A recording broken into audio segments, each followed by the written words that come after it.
दो, भारतीय अर्थव्यवस्था 1950 से 1990। इस पाठ के अध्ययन के बाद आप भारत की पंचवर्षीय योजनाओं के लक्ष्यों को जानेंगे। वर्ष 1950 से 1990 तक विभिन्न क्षेत्रकों जैसे कृषि और उद्योग में अपनाई गई विकास की नीतियों को समझेंगे। एक नियमित अर्थव्यवस्था के गुणों तथा सीमाओं की विवेचना कर सकेंगे। भारत में योजना का मुख्य उद्देश्य विकास की एक ऐसी प्रक्रिया प्रारंभ करना है जो रहन-सहन के स्तर को ऊंचा उठाए तथा लोगों के लिए समृद्ध एवं वैविध्यपूर्ण जीवन के नए अवसर उपलब्ध कराएगी।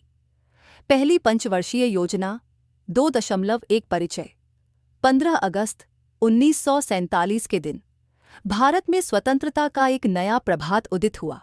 अंततः 200 वर्षों के ब्रिटिश शासन के बाद हम अपने भाग्य के विधाता बन गए।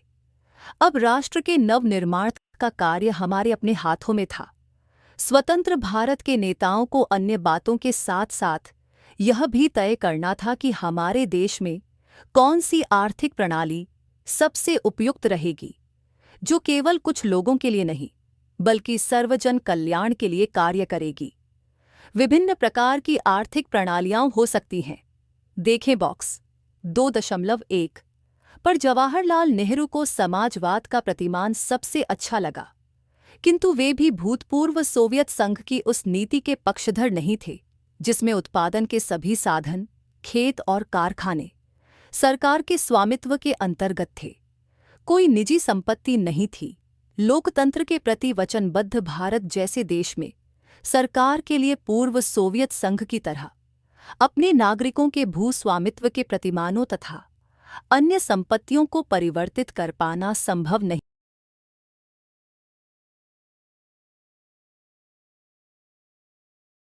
था। नॉर्थ चॉइस पीजीए इन्हें कीजिए। विश्व में प्रचलित विभिन्न आर्थिक प्रणालियों का एक चार्ट बनाइए। पूंजीवादी, समाजवादी तथा मिश्रित अर्थव्यवस्था वाले देशों की सूची बनाइए। किसी कृषि फॉर्म पर अपनी कक्षा के साथ भ्रमण की योजना बनाइए। कक्षा के साथ समूह बनाएं और प्रत्येक समूह को एक विशेष विषय में जानकारी एकत्र करने का काम सौंप दें। उदाहरण के लिए, इस भ्रमण का उद्देश्य इसमें खर्च होने वाली धनराशि, लगने वाला समय तथा संसाधन, साथ जाने वाले ऐसे व्यक्ति जिनसे संपर्क स्थापित करना है, भ्रमण के स्थानों के नाम, पूछे जाने वाले संभावित प्रश्न आदि। अपने शिक्षक की सहायता से इन विशिष्ट उद्देश्यों का संग्रह कीजिए तथा ऐसे कृषि फार्म के भ्रमण की सफलता के दीर्घकालिक उद्देश्यों से उनकी तुलना कीजिए।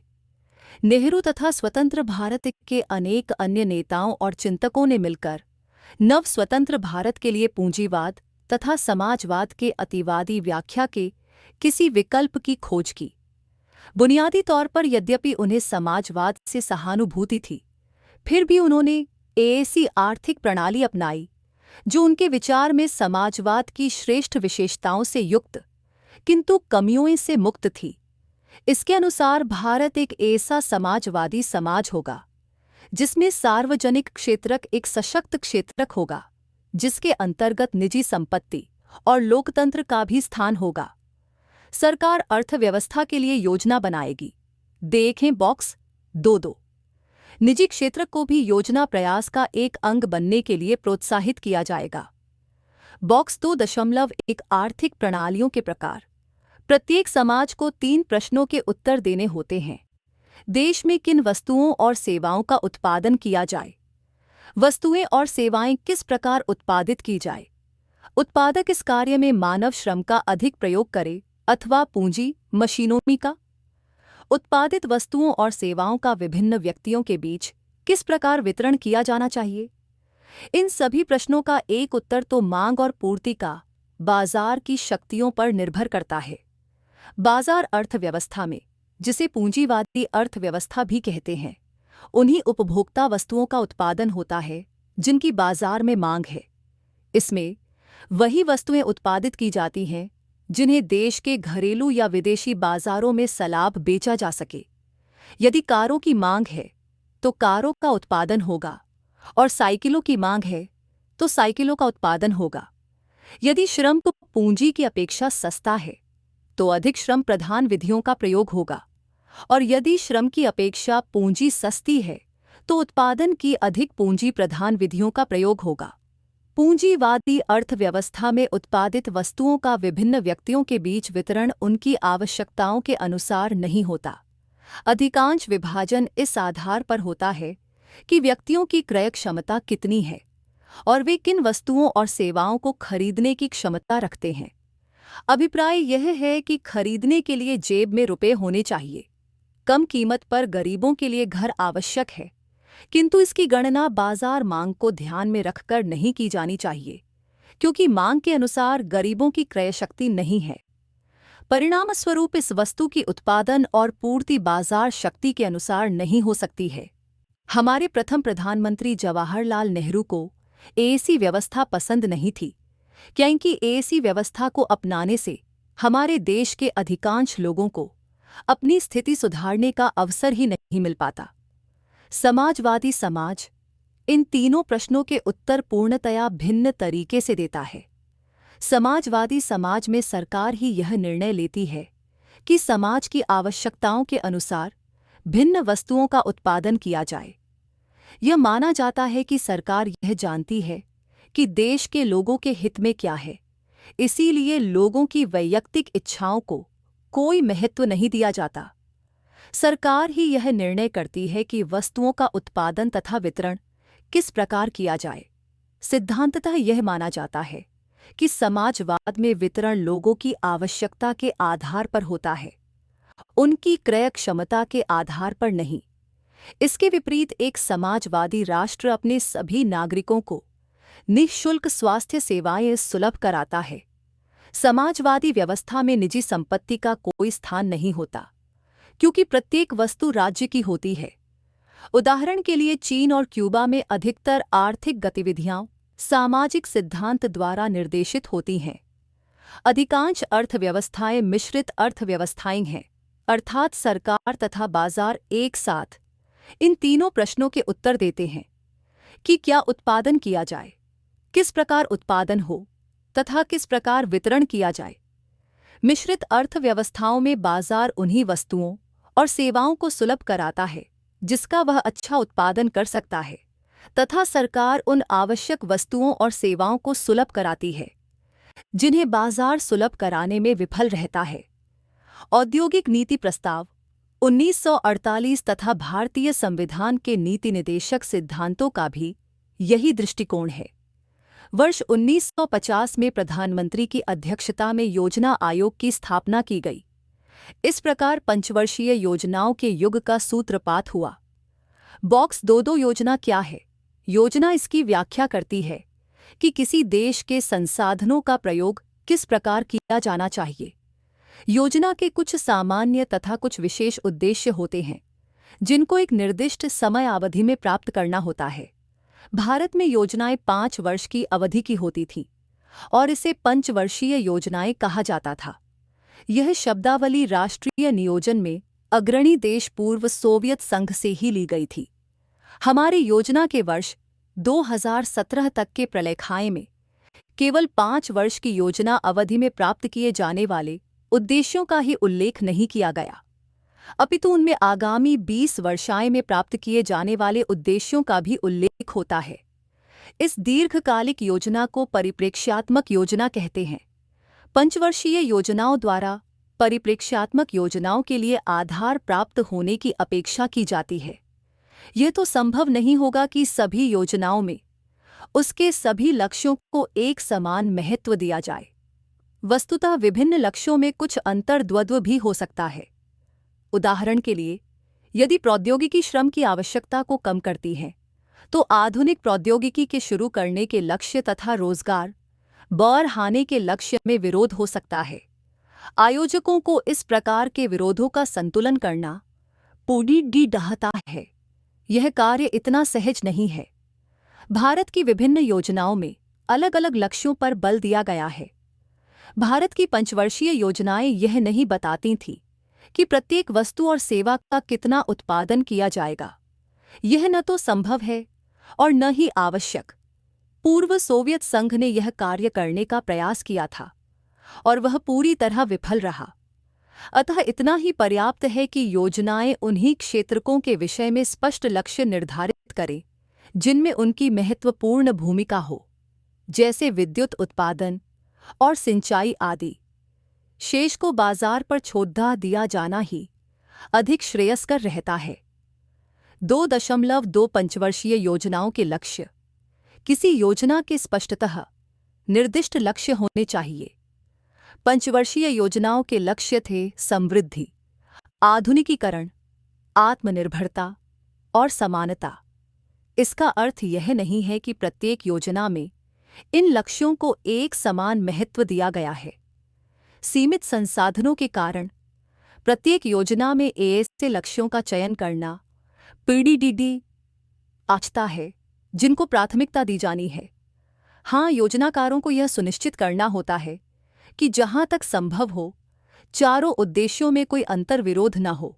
आइए योजना के इन लक्ष्यों के विषय में विस्तार से जानने का प्रयास करें।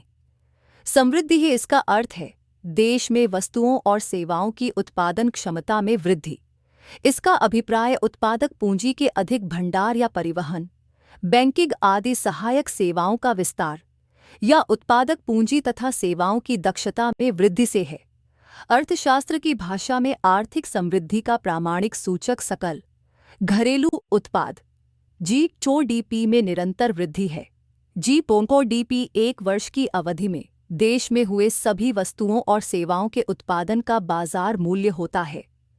यदि जीडीपी को एक केक मान लिया जाए तो समृद्धि का अर्थ इसके आकार में वृद्धि होगा। यदि केक बड़ी डिदा होगा तो अधिक लोग उपभोग कर पाएंगे। यदि भारतीय जनता को अधिक समृद्ध और विविधतापूर्ण जीवन यापन करना है प्रथम पंचवर्षीय योजना के अनुसार, तो वस्तुओं और सेवाओं का अधिक उत्पादन करना आवश्यक है। बॉक्स 2.3 महालनोबिस भारतीय योजनाओं के निर्माता। भारत की पंचवर्षीय योजनाओं के निर्माण में अनेक प्रसिद्ध विचारकों का योगदान रहा है। उनमें सांख्यिकीविद प्रशांत चंद्र महालनोबिस का नाम उल्लेखनीय है। द्वितीय पंचवर्षीय योजना का सामान्यतः विकासात्मक योजना में एक अति महत्वपूर्ण योगदान है। योजना का काम सही मायने में द्वितीय पंचवर्षीय योजना से प्रारंभ हुआ। इसमें भारतीय योजना के लक्ष्यों से संबंधित आधारिक विचार दिए गए हैं। यह योजना महालनोबिस के विचारों पर आधारित थी। इस अर्थ में उन्हें भारतीय योजना का निर्माता माना जा सकता है। महालनोबिस का जन्म 1993 में कोलकाता में हुआ था। इनकी शिक्षा प्रेसिडेंसी कॉलेज कलकत्ता, कोलकाता तथा सेंट्रल यूनिवर्सिटी, इंग्लैंड में हुई। सांख्यिकी विषय में उनके योगदान के कारण उन्हें अनंतर्राष्ट्रीय ख्याति मिली। 1945 में उन्हें ब्रिटेन की एक सोसाइटी का फेलो सदस्य बनाया गया। यह वैज्ञानिकों का एक सर्वाधिक प्रतिष्ठित संगठन है जिसका सदस्य केवल उत्कृष्ट वैज्ञानिकों को ही बनाया जाता है। महालनोबिस ने कोलकाता में भारतीय सांख्यिकी संस्थान ISI स्थापना की तथा सांख्य नामक एक जर्नल निकाला जो आज भी सांख्यिकीविदों के लिए परस्पर विचार विमर्श के लिए एक प्रतिष्ठित मंच बना हुआ है। आज भी ISI तथा सांख्य दोनों को ही समस्त विश्व में सांख्यिकीविदों और अर्थशास्त्रियों द्वारा अति सम्मान की दृष्टि से देखा जाता है। पेज 20.tif द्वितीय पंचवर्षीय योजना के दौरान महालनोबिस ने भारत के आर्थिक विकास के लिए भारत तथा विदेशों से प्रतिष्ठित अर्थशास्त्रियों को आमंत्रित किए जाने की सलाह दी। कालांतर में इनमें से कुछ अर्थशास्त्रियों को नोबेल पुरस्कार मिला। यह इस बात को दर्शाता है कि उन्हें प्रतिभाशाली व्यक्तियों की पहचान थी। महालनोबिस द्वारा आमंत्रित किए गए अर्थशास्त्रियों में वे लोग भी थे जो द्वितीय पंचवर्षीय योजना के समाजवादी सिद्धांतों के कटु आलोचक थे। दूसरे शब्दों में वह अपने आलोचकों को सुनने के भी इच्छुक थे। यह उनकी महान विद्वता का द्योतक है। आज अनेक अर्थशास्त्री महालनोबिस के योजना संबंधी दृष्टिकोण को अस्वीकार करते हैं, परंतु भारत को आर्थिक प्रगति के पथ पर अग्रसर करने में उनकी महत्वपूर्ण भूमिका के लिए उन्हें सदैव स्मरण किया जाएगा। सांख्यिकी विद्या, सांख्यिकीय सिद्धांत में उनके योगदान से लाभ उठाते रहेंगे। स्रोतः Sukhamoy Chakravarty Mahalanobis, Prashanta Chandra in John Eatwell इट ओंचै। The new Palgrave dictionary, economic development, W Norton, New York and London. देश का सकल घरेलू उत्पाद देश की अर्थव्यवस्था के विभिन्न क्षेत्रकों से प्राप्त होता है। ये क्षेत्रक हैं कृषि क्षेत्रक, औद्योगिक क्षेत्रक और सेवा क्षेत्रक। इन क्षेत्रकों के योगदान से ही अर्थव्यवस्था का ढांचा तैयार होता है। कुछ देशों में सकल घरेलू उत्पाद की समृद्धि में कृषि का योगदान अधिक होता है, तो कुछ में सेवा क्षेत्रक की वृद्धि इसमें अधिक योगदान करती है। देखें बॉक्स 2.4। सेवाओं का उत्पादन बढ़ाने के लिए उत्पादकों को नई प्रौद्योगिकी अपनानी पड़ी रहती है। उदाहरण के लिए, किसान पुराने बीजों के स्थान पर नई किस्म के बीजों का प्रयोग कर खेतों की पैदावार बढ़ा सकता है। उसी प्रकार एक फैक्ट्री नई मशीनों का प्रयोग कर उत्पादन बढ़ा सकती है। नई प्रौद्योगिकी को अपनाना ही आधुनिकीकरण है। बॉक्स 2.4 सेवा क्षेत्रक। देश के विकास के साथ साथ इसमें एक संरचनात्मक परिवर्तन आता है। भारत में तो यह परिवर्तन बहुत विचित्र रहा है। सामान्यतः विकास के साथ साथ सकल घरेलू उत्पाद में कृषि का अंश कम होता है और उद्योगों का अंश प्रधान होता है। विकास के उच्चतर स्तर पर पहुंचकर GDP में सेवाओं का अंशदान अन्य दोनों क्षेत्रकों से अधिक हो जाता है। भारत में, जैसा कि एक गरीब देश में अपेक्षा की जाती है, GDP में कृषि का अंश 50% से अधिक था, किंतु 1990 में सेवा क्षेत्रक का अंश बढ़कर 40.59% हो गया। यह कृषि तथा उद्योग दोनों से ही अधिक था। ऐसी स्थिति तो प्रायः विकसित देशों में ही पाई जाती है। 1991 के बाद की अवधि में तो सेवा क्षेत्र के अंश की समृद्धि की यह प्रवृत्ति और बेहच गई। इससे देश में वैश्वीकरण का प्रारंभ हुआ। इसकी चर्चा अध्याय 3 में विस्तार से की जाएगी। आधुनिकीकरण केवल नवीन प्रौद्योगिकी के प्रयोग तक सीमित नहीं है, बल्कि इसका उद्देश्य सामाजिक दृष्टिकोण में परिवर्तन लाना भी है। जैसे यह स्वीकार करना कि महिलाओं का अधिकार भी पुरुषों के समान होना चाहिए। परंपरागत समाज में नारी का कार्यक्षेत्र घर की सीमाओं तक सीमित मान लिया जाता है। आधुनिक समाज में नारी की प्रतिभाओं का घर से बाहर बैंकों, कारखानों, विद्यालयों आदि स्थानों पर प्रयोग किया जाता है और ऐसा करने वाला समाज ही अधिकांशतः समृद्ध होता है। आत्मनिर्भरता कोई राष्ट्र आधुनिकीकरण और आर्थिक समृद्धि अपने अथवा अन्य राष्ट्रों से आयातित संसाधनों के प्रयोग के द्वारा कर सकता है। हमारी प्रथम 7 पंचवर्षीय योजनाओं में आत्मनिर्भरता को महत्व दिया गया, जिसका अर्थ है कि उन चीज़ों के आयात से बचा जाए जिनका देश में ही उत्पादन संभव था। इस नीति को विशेषकर खाद्यान्न के लिए अन्य देशों पर निर्भरता कम करने के लिए आवश्यक समझा गया।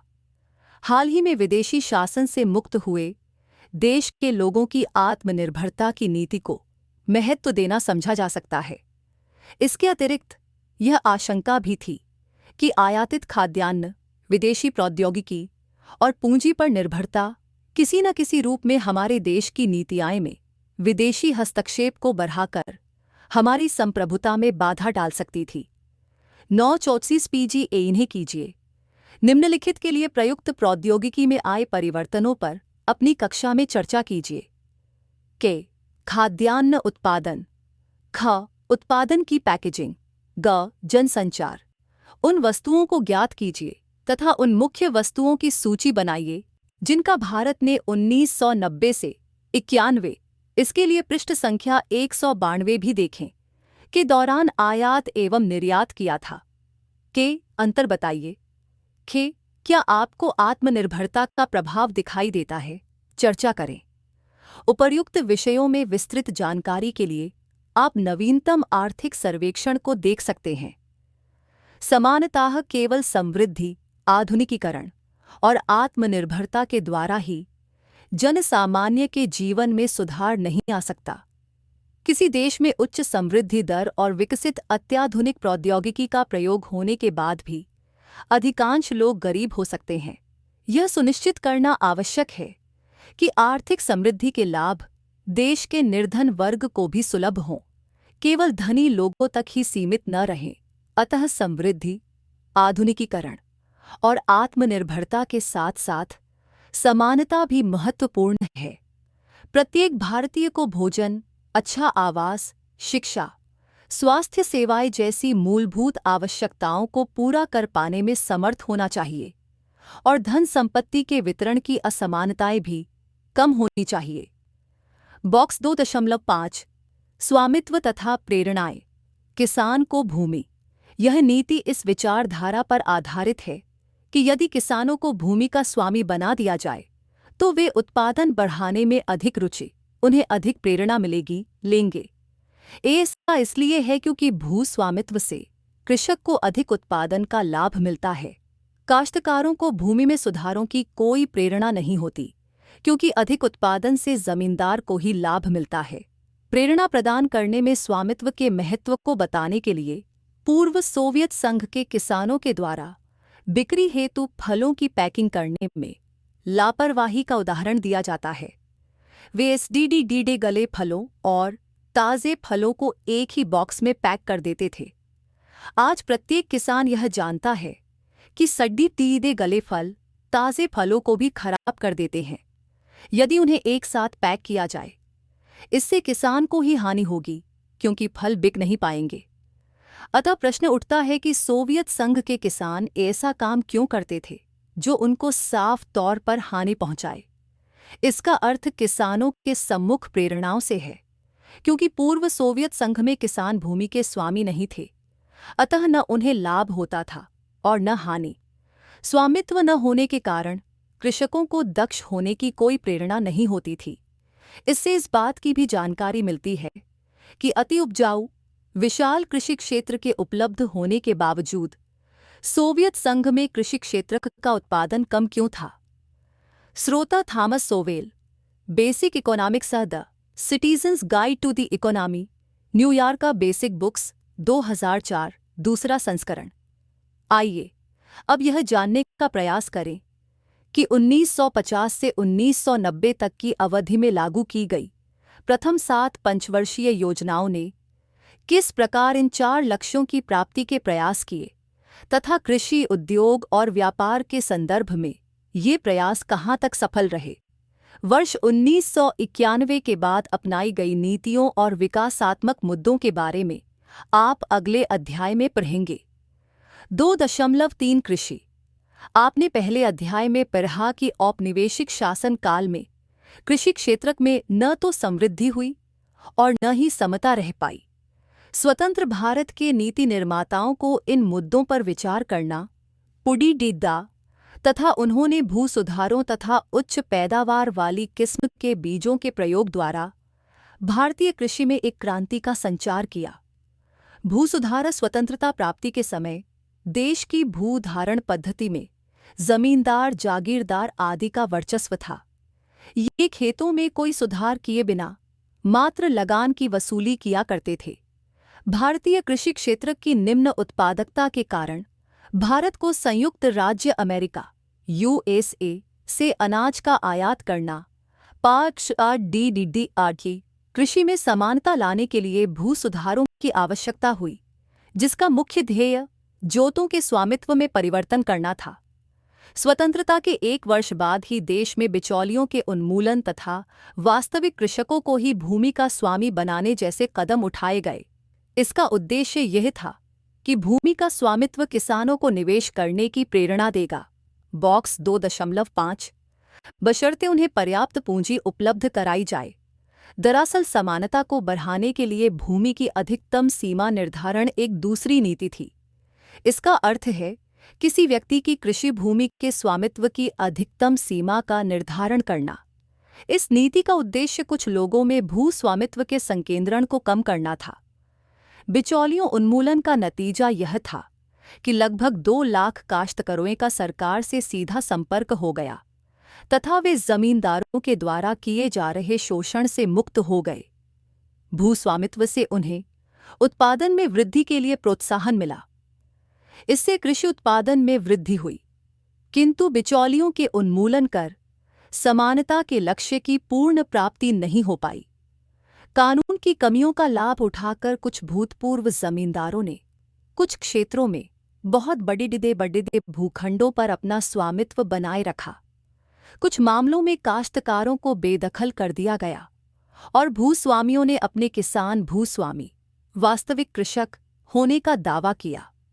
कृषकों को भूमि का स्वामित्व मिलने के बाद भी निर्धनतम कृषि श्रमिकों जैसे बटाईदार तथा भूमिहीन श्रमिक को भूमि सुधारों से कोई लाभ नहीं हुआ। 104 अधिकतम भूमि सीमा निर्धारण कानून में भी बाधाएं आईं। बड़े जमींदारों ने इस कानून को न्यायालयों में चुनौती दी, जिसके कारण इसे लागू करने में देर हुई। इस अवधि में वे अपनी भूमि निकट संबंधियों आदि के नाम कराकर कानून से बच गए। कानून में भी अनेक कमियां थीं, जिनके द्वारा बड़े जमींदारों ने भूमि पर अधिकार बनाए रखने के लिए लाभ उठाया। केरल और पश्चिम बंगाल की सरकारें वास्तविक किसान को भूमि देने की नीति के प्रति प्रतिबद्ध थीं। इसी कारण इन प्रांतों में भू सुधार कार्यक्रमों को विशेष सफलता मिली। दुर्भाग्यवश अन्य प्रांतों की सरकारों में इस स्तर की प्रतिबद्धता नहीं थी, अतएव आज तक जोतों में भारी असमानता बनी हुई है। हरित क्रांति स्वतंत्रता के समय देश की 75% जनसंख्या कृषि पर आश्रित थी। इस क्षेत्र में उत्पादकता बहुत ही कम थी, क्योंकि पुरानी प्रौद्योगिकी का प्रयोग किया जाता था और अधिसंख्य किसानों के पास आधारिक संरचना का भी नितांत अभाव था। भारत की कृषि मानसून पर निर्भर है। यदि मानसून स्तर कम होता था तो किसानों को कठिनाई होती थी, क्योंकि उन्हें सिंचाई सुविधाएं उपलब्ध न थीं। ये सुविधा कुछ ही किसानों के पास थीं। औपनिवेशिक काल का कृषि गतिरोध हरित क्रांति से स्थायी रूप से समाप्त हो गया। इसका तात्पर्य उच्च पैदावार वाली किस्मों के बीजों HIV के प्रयोग से है, विशेषकर गेहूं तथा चावल उत्पादन में वृद्धि से। इन बीजों के प्रयोग के लिए पर्याप्त मात्रा में उर्वरकों, कीटनाशकों तथा निश्चित जल पूर्ति की भी आवश्यकता थी। इन आगतों का सही अनुपात में प्रयोग होना भी महत्वपूर्ण है। बीजों की अधिक पैदावार वाली किस्मों से लाभ उठाने वाले किसानों को सिंचाई की विश्वसनीय सुविधाओं और उर्वरकों तथा कीटनाशकों आदि की खरीदारी के लिए वित्तीय संसाधनों की आवश्यकता थी। अतः हरित क्रांति के पहले चरण में लगभग 1960 के दशक के मध्य से 1970 के दशक के मध्य तक HIV बीजों का प्रयोग पंजाब, आंध्र प्रदेश और तमिलनाडु जैसे अधिक समृद्ध राज्यों तक ही सीमित रहा। इसके अतिरिक्त HIV बीजों का लाभ केवल गेहूं पैदा करने वाले क्षेत्रों को ही मिल पाया। हरित क्रांति के द्वितीय चरण 27वीं सदी के दशक के मध्य से 28वीं सदी के दशक के मध्य तक में HIV बीजों की प्रौद्योगिकी का विस्तार कई राज्यों तक पहुंचा और कई फसलों को लाभ हुआ। इस प्रकार हरित क्रांति प्रौद्योगिकी के प्रसार से भारत को खाद्यान्न उत्पादन में आत्मनिर्भरता प्राप्त हुई। अब भारत अपने खाद्य संबंधी आवश्यकताओं की पूर्ति के लिए अमेरिका या किसी अन्य देश की कृपा पर निर्भर नहीं थे। यदि किसान बाजार में बेचने की जगह इस उत्पादन का अधिकांश भाग स्वयं ही उपभोग करें, तो अधिक उत्पादन से अर्थव्यवस्था पर कुल मिलाकर कोई फर्क नहीं पड़ेगा। दूसरी ओर, यदि किसान पर्याप्त मात्रा में अपना उत्पादन बाजार में बेच सकें, तो अधिक उत्पादन का निश्चय ही अर्थव्यवस्था पर प्रभाव पड़ सकता है। किसानों द्वारा उत्पादन का बाजार में बेचा गया अंश ही विपणित अधिशेष कहलाता है। हरित क्रांति काल में किसान अपने गेहूं और चावल के अतिरिक्त उत्पादन का अच्छा खासा भाग बाजार में बेच रहे थे। फलस्वरूप खाद्यान्नों की कीमतों में उपभोग की अन्य वस्तुओं की अपेक्षा कमी आई। अपनी कुल आय के बहुत बड़ी 10% का भोजन पर खर्च करने वाले निम्न आय वर्गाएं को कीमतों में इस सापेक्ष कमी से बहुत लाभ हुआ। हरित क्रांति के कारण सरकार पर्याप्त खाद्यान्न प्राप्त कर सुरक्षित स्टॉक बना सकी, जिसे खाद्यान्नों की कमी के समय प्रयोग किया जा सकता था। यद्यपि हरित क्रांति से देश बहुत लाभान्वित हुआ है, पर यह प्रौद्योगिकी पूरी तरह निरापद नहीं है। एक जोखिम यह था कि इससे छोटे और बड़ेदाहे किसानों के बीच असमानताएं बढ़ने की संभावनाएं थी, क्योंकि केवल बड़ेदे किसान अपेक्षित आगतों को खरीदने में सक्षम थे, जिससे उन्हें हरित क्रांति का अधिकांश लाभ प्राप्त हो जाता था। इसके अतिरिक्त इन फसलों में कीटनाशकों के आक्रमण की भी संभावनाएं अधिक होती हैं। ऐसी दशा में इस प्रौद्योगिकी को अपनाने वाले छोटे किसानों की फसल का सब कुछ नष्ट हो जाता है। सौभाग्यवश सरकार द्वारा किए गए कुछ उपायों के कारण ये आशंकाएं सत्य साबित नहीं हुई। सरकार ने निम्न ब्याज दर पर छोटे किसानों को ऋण दिए और उर्वरकों पर आर्थिक सहायता दी, ताकि छोटे किसानों को ये आवश्यक आगत उपलब्ध हो सकें। छोटे किसानों को इन आगतों के प्राप्ति से छोटे खेतों की उपज और उत्पादकता भी समय के साथ बड़ी खेतों की पैदावार के बराबर हो गई। इस प्रकार हरित क्रांति से छोटे बड़ी सभी किसानों को लाभ मिला। सरकार द्वारा स्थापित अनुसंधान संस्थानों की सेवाओं के कारण छोटे किसानों के जोखिम भी कम हो गए, जो कीटनाशकों के आक्रमण से उनकी फसलों की बर्बादी का कारण थे। यदि सरकार ने इस प्रौद्योगिकी का लाभ छोटे किसानों को उपलब्ध कराने के लिए व्यापक प्रयास नहीं किए होते, तो इस क्रांति का लाभ केवल धनी किसानों को ही मिलता। सहायकी पर बहस। आजकल कृषि क्षेत्र को दी जा रही आर्थिक सहायकी का आर्थिक औचित्य एक गरमागरम बहस का मुद्दा बन गया है। इस बात से तो सभी सहमत हैं कि किसानों द्वारा और सामान्यतः छोटे किसानों द्वारा विशेष रूप से नई HIV प्रौद्योगिकी को अपनाने के लिए प्रोत्साहन प्रदान करने हेतु सहायकी दी जानी आवश्यक थी। किसान प्रायः किसी भी नई प्रौद्योगिकी को जोखिमपूर्ण समझते हैं, अतः किसानों द्वारा नई प्रौद्योगिकी की परख के लिए सहायकी आवश्यक थी। कुछ अर्थशास्त्रियों का मत है कि एक बार प्रौद्योगिकी का लाभ मिल जाने तथा उसके व्यापक प्रचलन के बाद सहायकी धीरे धीरे समाप्त कर देनी चाहिए, क्योंकि उनका उद्देश्य पूरा हो गया है। यही नहीं, यद्यपि सहायकी का ध्येय तो किसानों को लाभ पहुंचाना है, किंतु उर्वरक सहायकी का लाभ बढ़ती ही मात्रा में प्रायः उर्वरक उद्योग तथा अधिक समृद्ध क्षेत्र के किसानों को ही पहुंचता है। अतः यह तर्क दिया जाता है कि उर्वरकों पर सहायकी जारी रखने का कोई औचित्य नहीं है। इनसे लक्षित समूह को लाभ नहीं होता और सरकारी कोष पर अनावश्यक भारी बोझ देता है। देखें बॉक्स 2.6। दूसरी ओर कुछ विशेषज्ञों का मत है कि सरकार को कृषि सहायकी जारी रखनी चाहिए, क्योंकि भारत में कृषि एक बहुत ही जोखिम भरा व्यवसाय है। अधिकांश किसान बहुत गरीब हैं और सहायकी को समाप्त करने से वे अपेक्षित आगतों का प्रयोग नहीं कर पाएंगे। सहायकी समाप्त करने से गरीब और अमीर किसानों के बीच असमानता और बढ़ेगी तथा समता के लक्ष्य का उल्लंघन होगा।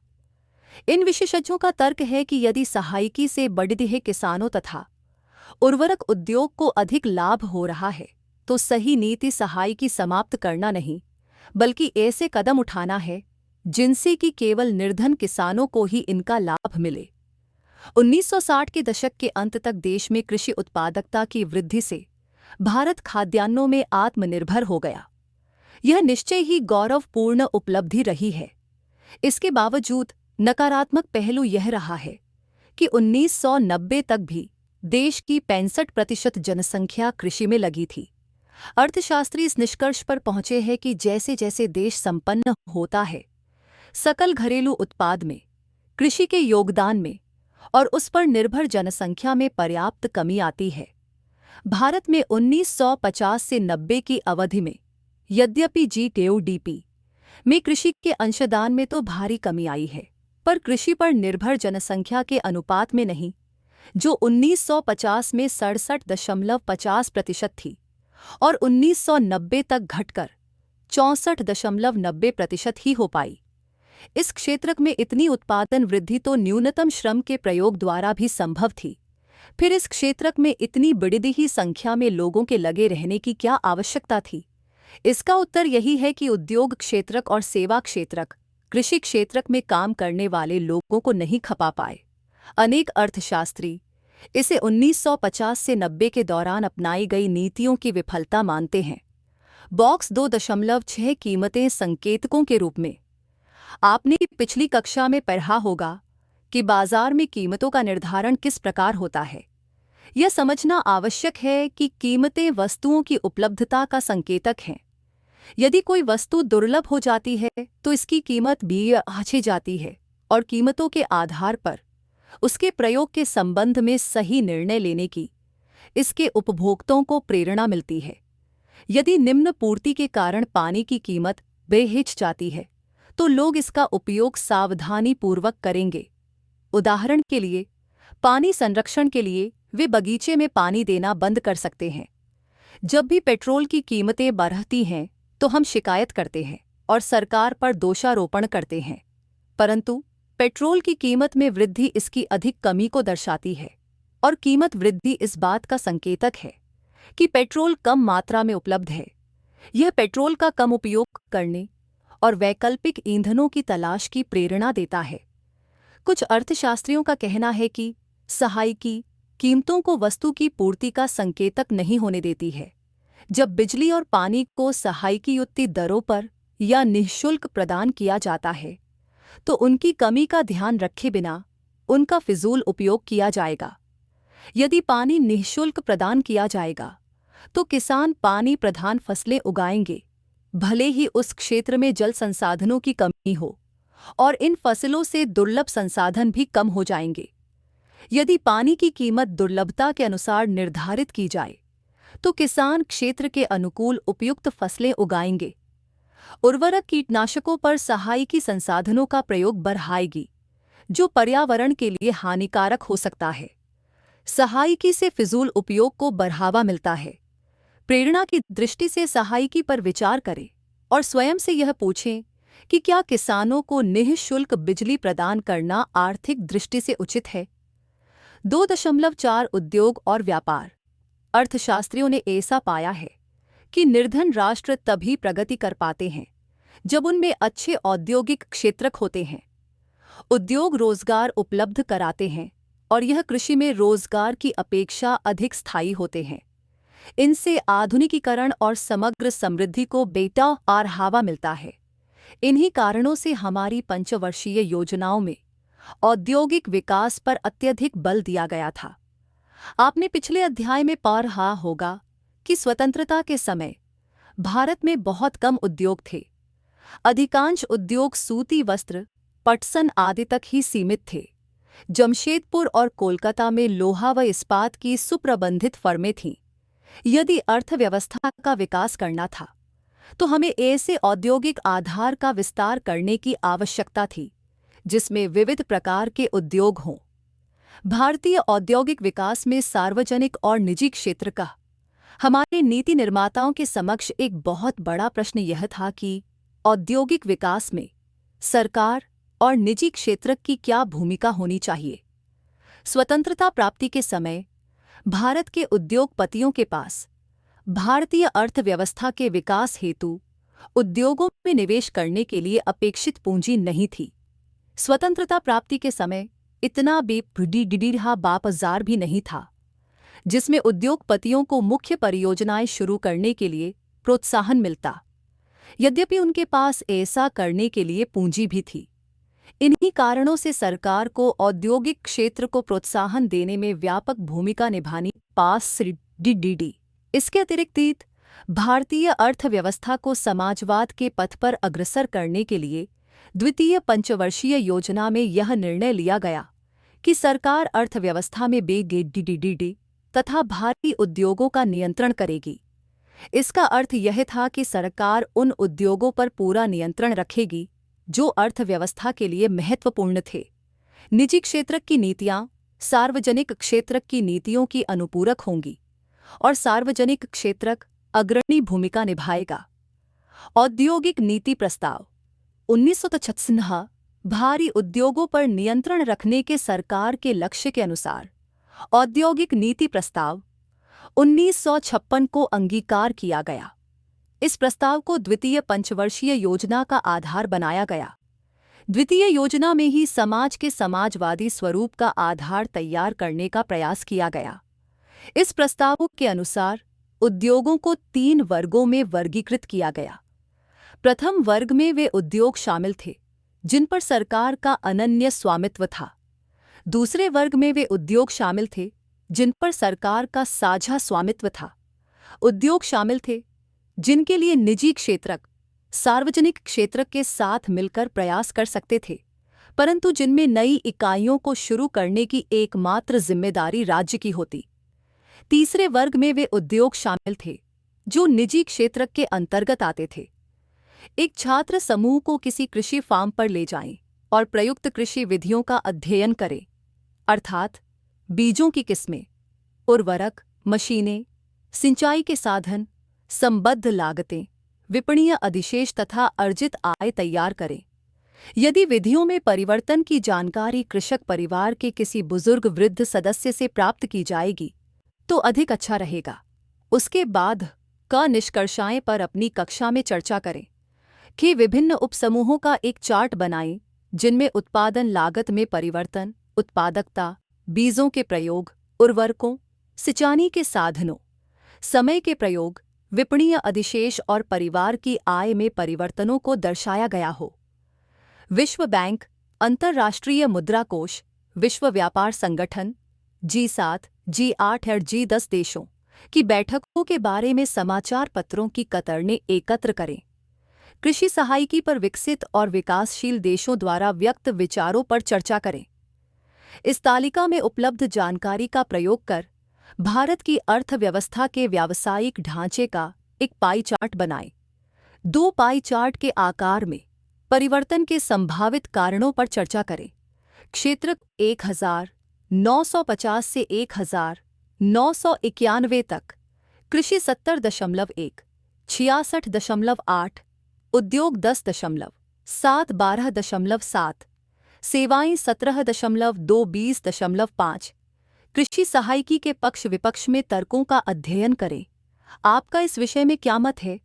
कुछ अर्थशास्त्रियों का तर्क है कि अन्य देशों, विशेषकर विकसित देशों के किसानों को अधिक सहायिकी देकर अपना उत्पादन अन्य देशों को निर्यात करने को प्रोत्साहित किया जाता है।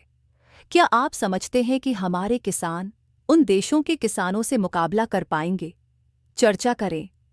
यद्यपि निजी क्षेत्र में आने वाले उद्योगों का भी एक वर्ग था, लेकिन इस क्षेत्र को लाइसेंस पद्धति के माध्यम से राज्य के नियंत्रण में रखा गया। नए उद्योगों को तब तक अनुमति नहीं दी जाती थी जब तक सरकार से लाइसेंस नहीं प्राप्त कर लिया जाता था। इस नीति का प्रयोग पिछड़े क्षेत्रों में उद्योगों को प्रोत्साहित करने के लिए किया गया। यदि उद्योग आर्थिक रूप से पिछड़े क्षेत्रों में लगाए गए तो लाइसेंस प्राप्त करना आसान था। इसके अतिरिक्त उन इकाइयों को कुछ रियायतें जैसे कर लाभ तथा कम प्रशुल्क पर बिजली दी गई। इस नीति का उद्देश्य क्षेत्रीय समानता को बढ़ावा देना था। वर्तमान उद्योग को भी उत्पादन बढ़ाने या विविध प्रकार के उत्पादन वस्तुओं की नई किस्मों का उत्पादन करने के लिए लाइसेंस प्राप्त करना होता था। इसका अर्थ यह सुनिश्चित करना था कि उत्पादित वस्तुओं की मात्रा अर्थव्यवस्था द्वारा अपेक्षित मात्रा से अधिक न हो।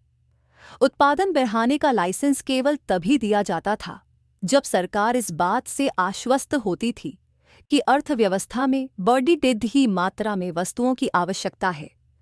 लघु उद्योग 1955 में ग्राम तथा लघु उद्योग समिति, जिसे करवे समिति भी कहा जाता था, ने इस बात की संभावना पर विचार किया कि ग्राम विकास को प्रोत्साहित करने के लिए लघु उद्योगों का प्रयोग किया जाए। लघु उद्योग की परिभाषा किसी इकाई की परिसंपत्तियों के लिए दिए जाने वाले अधिकतम निवेश के संदर्भ में दी जाती है। समय के साथ साथ निवेश की सीमा भी बदलती रही है। 1950 में लघु औद्योगिक इकाई उसे कहा जाता था जो 5 लाख रु का अधिकतम निवेश करती थीं। इस समय 1 करोड़ रुपए का अधिकतम निवेश किया जा सकता है। ऐसा माना जाता था कि लघु उद्योग अधिक श्रम प्रधान होते हैं अर्थात उनमें बड़े पैमाने के उद्योगों की अपेक्षा श्रम का प्रयोग अधिक किया जाता है, अतः वे अधिक रोजगारों का सृजन करते हैं। लेकिन ये बीडीडी औद्योगिक फर्मों के साथ प्रतिस्पर्धा नहीं कर सकते। यह स्पष्ट है कि लघु उद्योगाय के विकास के लिए बड़ी डीडी फर्मों से उनकी रक्षा किए जाने की आवश्यकता है। इस उद्देश्य के लिए अनेक उत्पादों को लघु उद्योग के लिए आरक्षित कर दिया गया। ऐसे आरक्षण की कसौटी यह थी कि ये इकाइयां उन वस्तुओं के विनिर्माण के योग्य हैं। उन्हें अन्य रियायतें भी दी गई थीं, जैसे कम उत्पाद शुल्क तथा कम ब्याज दरों पर बैंक ऋण। 2.5 व्यापार नीति, आयात प्रतिस्थापन। भारत द्वारा अपनाई गई औद्योगिक नीति व्यापार नीति से घनिष्ठ रूप से संबद्ध थी। प्रथम 7 पंचवर्षीय योजनाओं में व्यापार की विशेषता अंतर्मुखी व्यापार नीति थी। तकनीकी रूप से इस नीति को आयात प्रतिस्थापन कहा जाता है। इस नीति का उद्देश्य आयात के बदले घरेलू उत्पादन द्वारा पूर्ति करना है। उदाहरण के लिए, विदेश में निर्मित वाहनों का आयात करने के स्थान पर उन्हें भारत में ही निर्मित करने के लिए उद्योगों को प्रोत्साहित किया जाए। इस नीति के अनुसार सरकार ने विदेशी प्रतिस्पर्धा से घरेलू उद्योगों की रक्षा की। आयात संरक्षण के 2 प्रकार थे, प्रशुल्क और कोटा। प्रशुल्क आयातित वस्तुओं पर लगाया गया कर है। प्रशुल्क लगाने पर आयातित वस्तुएं अधिक महंगी हो जाती हैं, जो वस्तुओं के प्रयोग को हतोत्साहित करती हैं। कोटे में वस्तुओं की मात्रा निर्दिष्ट की होती है, जिन्हें आयात किया जा सकता है। प्रशुल्क और कोटे का प्रभाव यह होता है कि उनसे आयात प्रतिबंधित हो जाते हैं और उनसे विदेशी प्रतिस्पर्धा से देशी फर्मों की रक्षा होती है। संरक्षण की नीति इस धारणा पर आधारित था कि विकासशील देशों के उद्योग अधिक विकसित देशों द्वारा उत्पादित वस्तुओं से प्रतिस्पर्धा करने की स्थिति में नहीं था। यह माना जाता है कि यदि घरेलू उद्योगों का संरक्षण किया जाता था तो समय के साथ वे प्रतिस्पर्धा करना भी सीख लेंगे। हमारे योजनाकारों को भी यह आशंका थी कि यदि आयातों पर प्रतिबंध लगाया जाता था तो विलासिता की वस्तुओं के आयात पर विदेशी मुद्रा खर्च होने की संभावना बढ़ जाती। 1980 के दशक के मध्य तक निर्यात संवर्धन पर कोई गंभीर विचार नहीं किया गया था। औद्योगिक विकास पर नीतियों का प्रभाव प्रथम 7 पंचवर्षीय योजनाओं के दौरान भारत के औद्योगिक क्षेत्र की उपलब्धियां वस्तुतः उल्लेखनीय रही हैं। औद्योगिक क्षेत्र द्वारा प्रदत्त GDP का अनुपात 1950-1 में 13% से बढ़कर 1990-91 में 24.6% हो गया। GDP से उद्योगों में हिस्सेदारी में बढ़ोतरी विकास का एक महत्वपूर्ण सूचक है। इस अवधि के दौरान औद्योगिक क्षेत्र की 6% वार्षिक समृद्धि दर प्रशंसनीय है। भारतीय उद्योग सूती वस्त्र और पटसन तक ही सीमित नहीं थे। वस्तुतः औद्योगिक क्षेत्र प्रायः सार्वजनिक क्षेत्र के कारण विविधतापूर्ण बन गया था। लघु उद्योगों के संवर्धन से उन लोगों को अवसर प्राप्त हुए जिनके पास व्यवसाय में प्रवेश करने के लिए बड़े फर्मों को प्रारंभ करने हेतु पूंजी नहीं थी। विदेशी प्रतिस्पर्धा के प्रति संरक्षण से उन इलेक्ट्रॉनिकी व ऑटोमोबाइल क्षेत्रों में देशी उद्योगों का विकास हुआ जिनका विकास अन्यथा संभव नहीं था। भारतीय अर्थव्यवस्था की समृद्धि में सार्वजनिक क्षेत्र द्वारा किए गए योगदान के बावजूद कुछ अर्थशास्त्रियों ने सार्वजनिक क्षेत्र के अनेक उद्यमों के निष्पादन की KDDD ही आलोचना की है। इस अध्याय के प्रारंभ में यह प्रस्तावित किया गया था कि शुरू में सार्वजनिक क्षेत्र की आवश्यकता अधिक थी।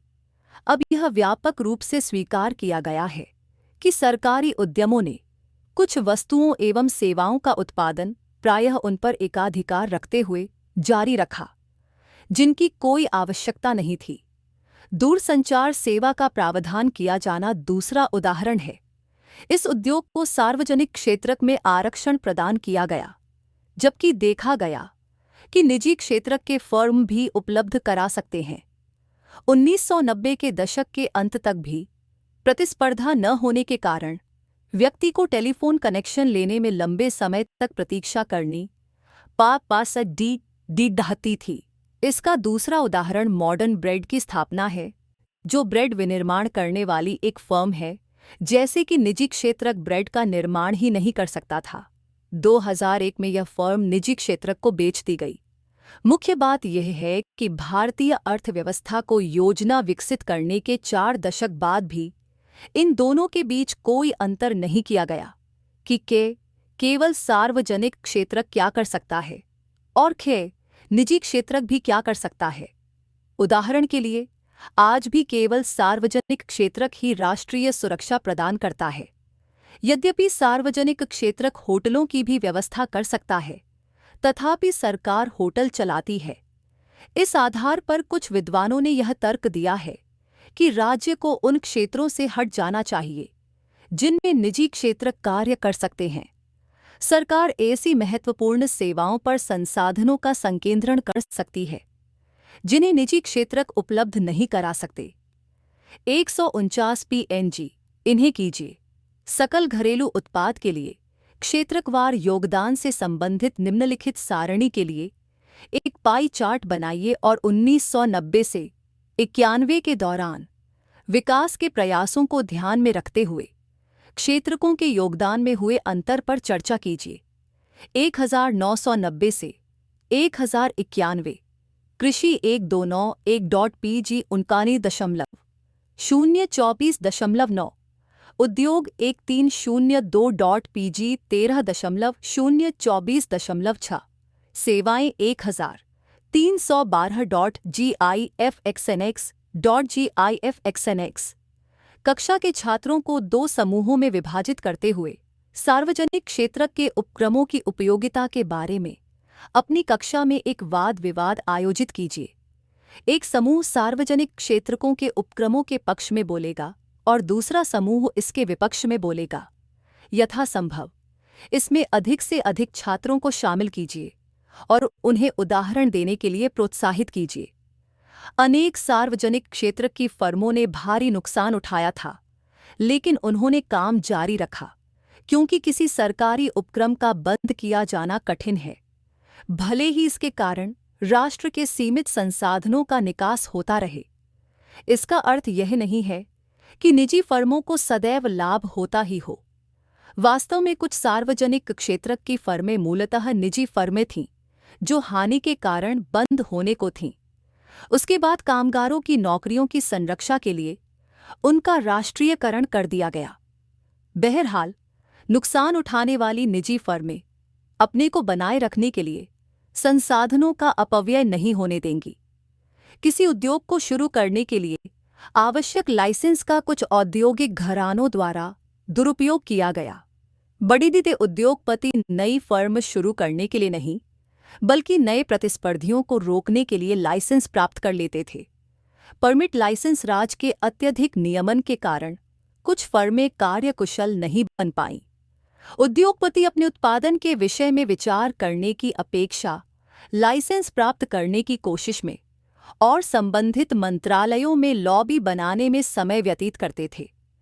विदेशी प्रतिस्पर्धा से संरक्षण की आलोचना भी इस आधार पर की जा रही है कि यह उस स्थिति के बाद भी जारी रहा जब यह सिद्ध हो चुका था कि इससे लाभ के स्थान पर नुकसान अधिक होगा। आयातों पर प्रतिबंधों के कारण भारतीय उपभोक्ताओं को उन वस्तुओं को खरीदना पड़ता था जिनका उत्पादन भारतीय उत्पादक करते थे।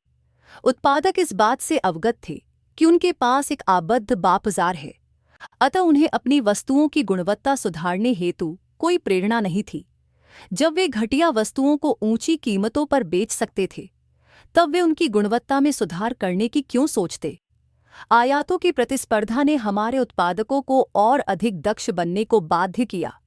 कुछ अर्थशास्त्रियों का भी मत है कि सार्वजनिक क्षेत्रक का प्रयोजन लाभ कमाना नहीं है, बल्कि राष्ट्र के कल्याण को बढ़ावा देना है।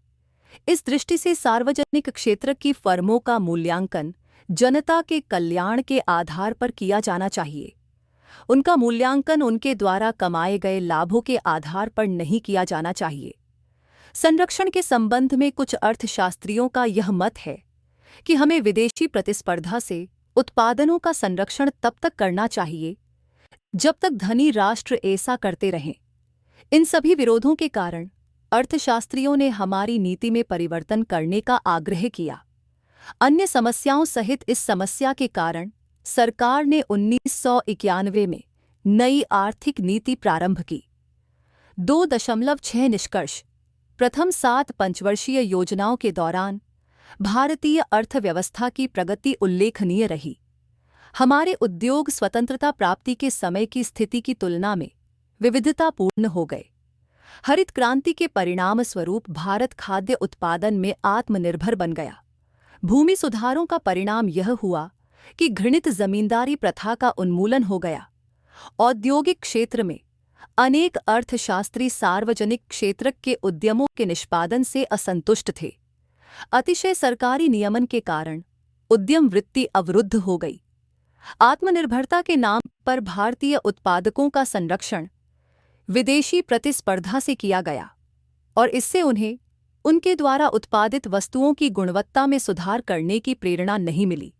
भारतीय नीतियां अंतर्मुखी थीं, उससे एक सशक्त निर्यात क्षेत्र विकसित करने में विफल रहे। बदलते हुए वैश्विक आर्थिक परिदृश्य के प्रसंग में यह सर्वत्र महसूस किया जा रहा था कि आर्थिक नीति में सुधार करने की आवश्यकता है।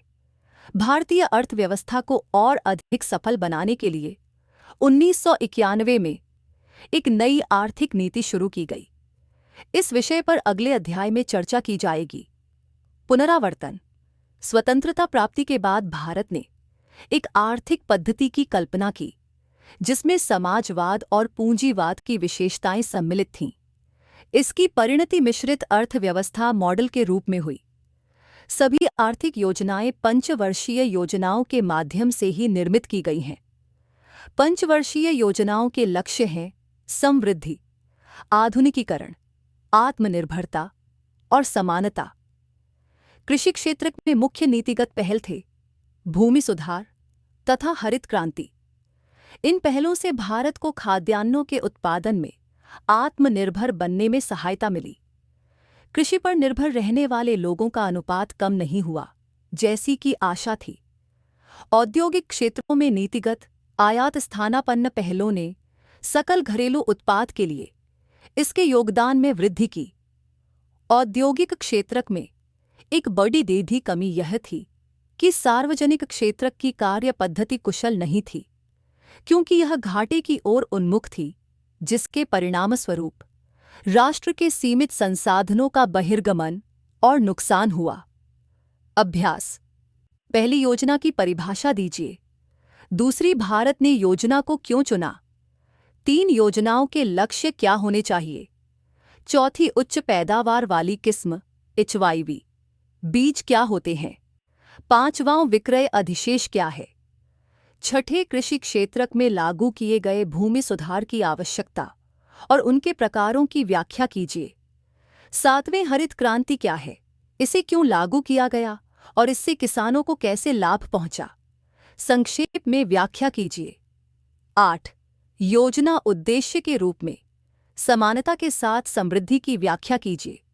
9, क्या रोजगार सृजन की दृष्टि से योजना उद्देश्य के रूप में आधुनिकीकरण विरोधाभास पैदा करता है? व्याख्या कीजिए। 10, भारत जैसे विकासशील देश के रूप में आत्मनिर्भरता का पालन करना क्यों आवश्यक था? 11वीं, किसी अर्थव्यवस्था का क्षेत्र गठन क्या होता है? क्या यह आवश्यक है कि अर्थव्यवस्था के GDP में सेवा क्षेत्र को सबसे अधिक योगदान करना चाहिए? टिप्पणी करें। 12वीं योजना अवधि के दौरान औद्योगिक विकास में सार्वजनिक क्षेत्र को ही अग्रणी भूमिका क्यों सौंपी गई थी? 13वीं, इस कथन की व्याख्या करें। हरित क्रांति ने सरकार को खाद्यान्नों के प्रापण द्वारा विशाल सुरक्षित भंडार बनाने के योग्य बनाया ताकि वह कमी के समय उसका उपयोग कर सके।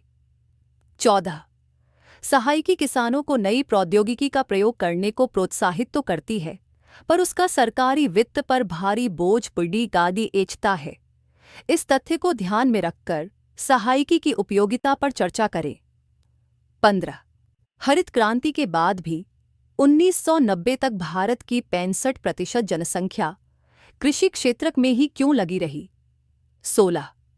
यद्यपि उद्योगों के लिए सार्वजनिक क्षेत्र बहुत आवश्यक रहा है, पर सार्वजनिक क्षेत्र के अनेक उपक्रम ऐसे हैं जो भारी हानि उठा रहे हैं और इस क्षेत्र के अर्थव्यवस्था के संसाधनों की बर्बादी के साधन बने हुए हैं। इस तथ्य को ध्यान में रखते हुए सार्वजनिक क्षेत्र के उपक्रमों की उपयोगिता पर चर्चा करें। 17वीं आयात प्रतिस्थापन किस प्रकार घरेलू उद्योगों को संरक्षण प्रदान करता है? 18वीं औद्योगिक नीति प्रस्ताव 1956 में निजी क्षेत्र का नियमन क्यों और कैसे किया गया था? 19 निम्नलिखित युग्मों को सुमेलित कीजिए। 1. प्रधानमंत्री के अधिक अनुपात में उत्पादन देने वाले बीज। 2. सकल घरेलू उत्पाद। ख. आयात की जा सकने वाली मात्रा। 3. कोटा। ग. योजना आयोग के अध्यक्ष। 4. भूमि सुधार। घ. किसी अर्थव्यवस्था में एक वर्ष में उत्पादित की गई सभी अंतिम वस्तुओं और सेवाओं का मौद्रिक मूल्य। 5वीं उच्च उत्पादकता वाले बीज। डी. कृषि क्षेत्र की उत्पादकता वृद्धि के लिए किए गए सुधार। 6. सहायकी। 6 उत्पादक कार्यालय के लिए सरकार द्वारा दी गई मौद्रिक सहायता। संदर्भ: Bhagwati Jagdish 1993 India in transition frank the economy Oxford university press Nai Delhi. Dandekar V.M. 2004 40 Years After Independence Bimal Jalan सन Indian economy problems and prospects Penguin Nai Delhi. Joshi Vijay and I M.D. टिपल 1996 इंडियाज इकोनॉमिक रिफॉर्म्स 1991 ए Oxford university press Nai Delhi. Mohan Rakesh 2004 industrial policy and controls देखें बिमल जालान सन Indian economy problems and prospects Penguin Nai Delhi.